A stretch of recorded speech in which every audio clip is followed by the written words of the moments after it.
Dios les bendiga abundantemente sus vidas y la vida de todos sus familiares.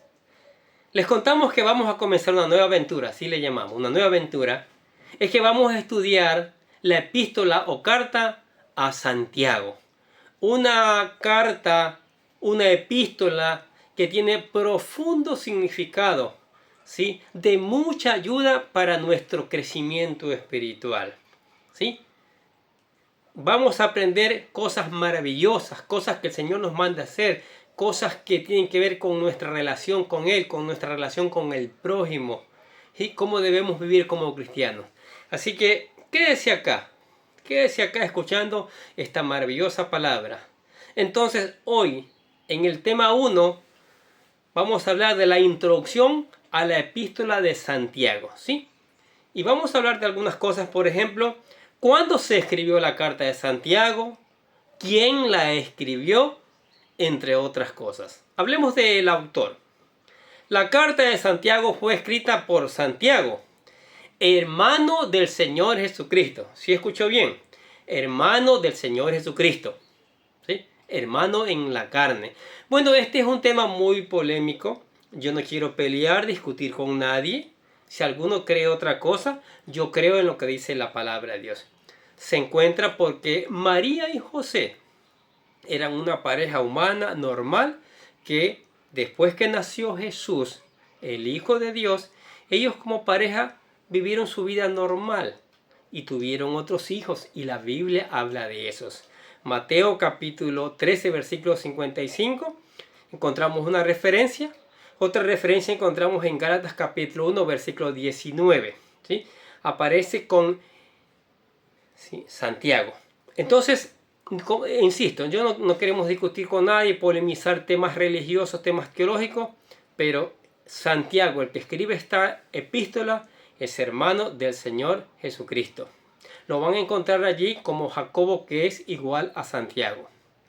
Aunque no fue uno de los 12 apóstoles durante el ministerio terrenal de Jesucristo, no fue por si acaso, llegó a ser uno de los principales columnas de la iglesia primitiva en Jerusalén. Así nos cuenta Hechos capítulo 15, una columna importante, y también Gálatas capítulo 2, versículo 9. Su autoridad pastoral y liderazgo espiritual explican el tono exhortativo y firme de esta epístola, ¿sí? Por eso hablamos al principio que es una epístola muy importante y tenemos grandes enseñanzas para nuestras vidas. Ahora, la fecha de redacción de esta epístola.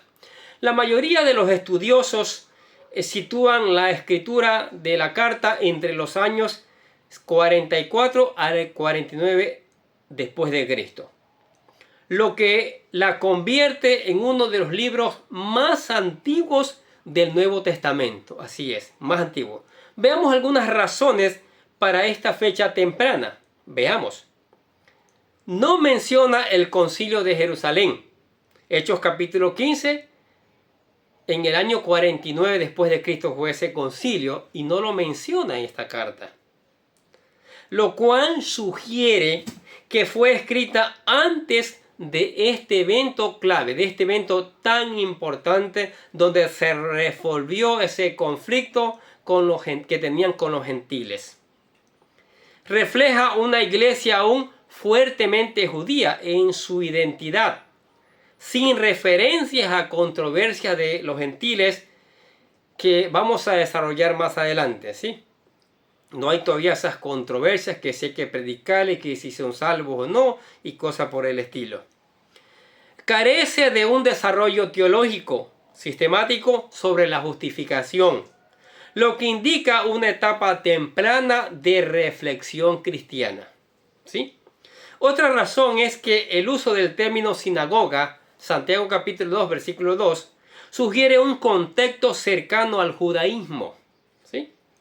Y otro sería, se dirige a creyentes judíos en la dispersión, probablemente como resultado de la persecución posterior a la muerte de Esteban. Hechos capítulo 8, versículo 1.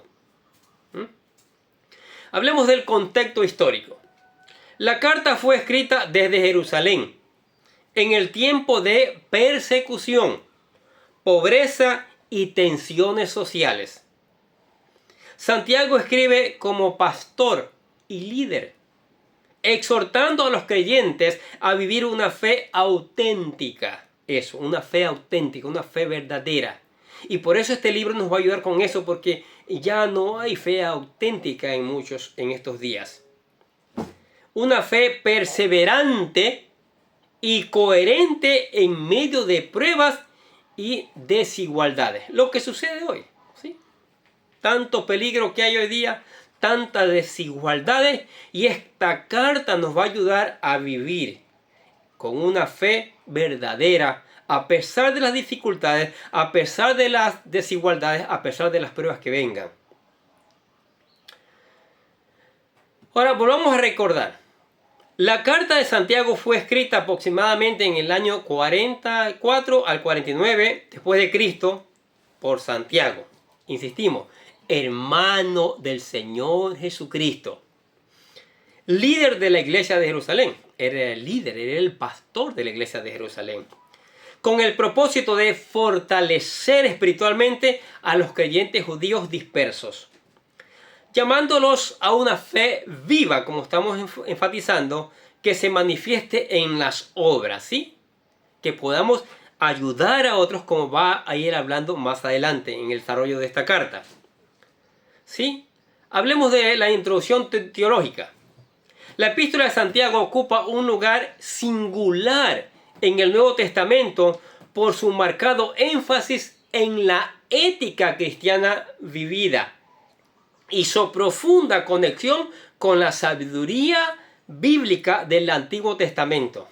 Hay una ética increíble, hay una conexión teológica increíble con el Antiguo Testamento. Más que desarrollar una teología abstracta, Santiago presenta una teología encarnada, donde la fe genuina se evidencia necesariamente en obras concretas de justicia, de obediencia y misericordia. ¿Sí? Tradicionalmente atribuida a Santiago, insistimos en esto, hermano del Señor Jesucristo, aunque para algunos es polémico, como dice Gálatas 1:19, líder de la iglesia de Jerusalén. Esta carta refleja autoridad pastoral de quien fue testigo directo del nacimiento y la consolidación de la iglesia primitiva. Sí. Está dirigida a los 12 tribus que están en la dispersión. Santiago capítulo 1, versículo 1, que hablaremos más adelante. Expresión que explica una audiencia predominantemente judía cristiana, esparcida fuera de Palestina y enfrentando persecución, pobreza y tensiones sociales. Teológicamente, Santiago articula una visión integral de la salvación donde la fe y las obras no son opuestas, sino inseparables. La fe sin obras es muerta. Su afirmación que la fe, si no tiene obras, está muerta en Santiago capítulo 2, versículo 17. No contradice la doctrina paulina de la justificación por la fe, por si acaso, sino que la complementa, mostrando el fruto visible de una fe auténtica. Para Santiago, la fe verdadera produce una transformación ética que se manifiesta en el dominio de la lengua, el rechazo al favoritismo, la compasión hacia los necesitados y una vida coherente con la voluntad de Dios. Todo eso vamos a aprender en esta maravillosa carta. El libro presenta una cristología implícita pero profunda. Jesucristo es reconocido como el Señor de Gloria. Santiago capítulo 2, versículo 1. Título que revela una alta concepción de su divinidad. Aunque Santiago no desarrolla ampliamente la obra redentora de Cristo, su enseñanza presupone la autoridad de Jesús y refleja claramente su influencia. especialmente en los paralelos con el Sermón del Monte, evidenciando una continuidad entre la enseñanza de Jesucristo y la ética cristiana. Interesante, ¿no es cierto? Desde una perspectiva teológica, Santiago subraya la sabiduría que desciende de lo alto, como don divino que guía la conducta del creyente en medio de las pruebas. La madurez espiritual es entendida no solo como conocimiento doctrinal, sino como perseverancia en la prueba, humildad delante de Dios y sumisión a su soberanía. Asimismo, la carta denuncia con firmeza el pecado estructural de la justicia social, confrontando la riqueza opresora y defendiendo la dignidad de los pobres, lo que revela una teología del reino profundamente comprometida con la justicia. Todo esto vamos a ver. Mire cuánta enseñanza vamos a aprender en este libro tan maravilloso. En síntesis, el libro de Santiago, o la carta o epístola, ofrece una teología práctica, profética y pastoral, que llama a la iglesia de todos los tiempos a vivir una fe coherente, una fe visible y una fe transformadora. ¿Sí? Su mensaje desafía al creyente a examinar la autoridad de su fe a la luz de su conducta diaria, recordando que la verdadera religión delante de Dios consiste en una vida obediente que refleja el carácter santo, justo y misericordioso de Dios. Santiago capítulo 1, versículo 27. Como le dije antes, de todo eso vamos a hablar, ¿sí? Grandes enseñanzas que encontramos en Santiago, insisto, hermano del Señor Jesucristo. ¿Sí? ¿Cuánto aprendizaje ya hemos aprendido en esta carta? Y para poder entender, yo siempre digo esto, para poder entender, si no lo ha hecho, si no es su caso, hay que invitar primero al Señor Jesucristo a su corazón a que lo gobierne. Ahí viene el Padre y viene el Espíritu Santo. Entonces podremos entender el mensaje, podemos ponerlo en práctica y después predicarlo a otros. ¿Sí? Entonces aquí yo repita conmigo la oración de fe, buscando ser un hijo de Dios para poder entender la palabra de Dios. Porque a veces hay raíces religiosas, ¿sí?, que hemos aprendido, ¿sí?, tradiciones religiosas que hemos aprendido que están con raíces profundas que no queremos dejar por nada, que no queremos creer por nada, aunque conozcamos la verdad de la palabra de Dios. ¿Sí? Aquí le revelamos la verdad de la palabra de Dios. Aquí no le traemos cuentos, mitos, no le traemos nada de esa cosa. Aquí le traemos las verdades de la palabra de Dios para su crecimiento espiritual. ¿Sí? La palabra de Dios para su crecimiento espiritual. Y eso es que le queremos traer. No le queremos meter en ninguna religión, no. Le queremos que usted se acerque al Señor, que acepte al Señor, que se acerque más a Dios y se entere que Él tiene vida eterna para usted de esta vida, después de esta vida.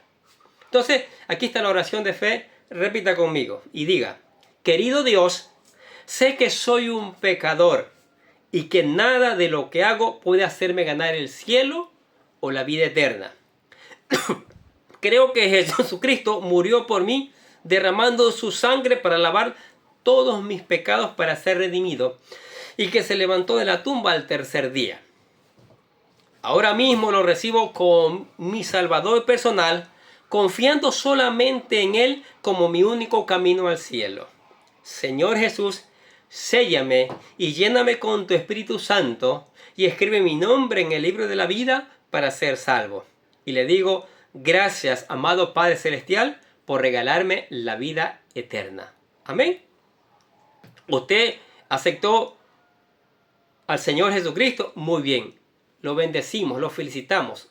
Ahora se ha convertido en un verdadero hijo de Dios. Si usted ha hecho la oración con fe, usted se hizo un verdadero hijo de Dios, su nombre fue escrito en el libro de la vida. Y no muchos que no se ofendan, que dicen, yo soy hijo de Dios, yo soy hijo de Dios, pero viven la vida, imagínense cómo viven, y no reconocen al Señor Jesucristo como su Señor y Salvador. Hay que reconocerlo. Entonces, si usted lo hizo, gloria a Dios. Trate de fortalecerse en la palabra, lea la palabra de Dios, lea la palabra de Dios, busque interpretaciones, deje que el Espíritu Santo le ayude en esa lectura de la palabra de Dios. Él le va a ayudar, Él le va a dar sabiduría, conocimiento para que usted haga un excelente trabajo en este asunto de aplicar, de estudiar, de aprender la palabra de Dios. Una vez que la ha aplicado, una vez que usted está creciendo espiritualmente, predíquele a otros. Háblele a otros de la palabra del Señor. Envíe este video a otras personas que necesitan, ¿sí? Estamos en tiempos muy difíciles y probablemente, no lo estoy diciendo que es verdad, probablemente el tiempo de la venida del Señor está cerca. Entonces hay que estar preparados para que Él nos pueda llevar al lugar celestial, ¿sí? Deje que esta palabra, que es la palabra del Señor, equipe, transforme su vida y le haga una persona de bien, una persona de testimonio, una persona bendecida por el Señor en todo momento.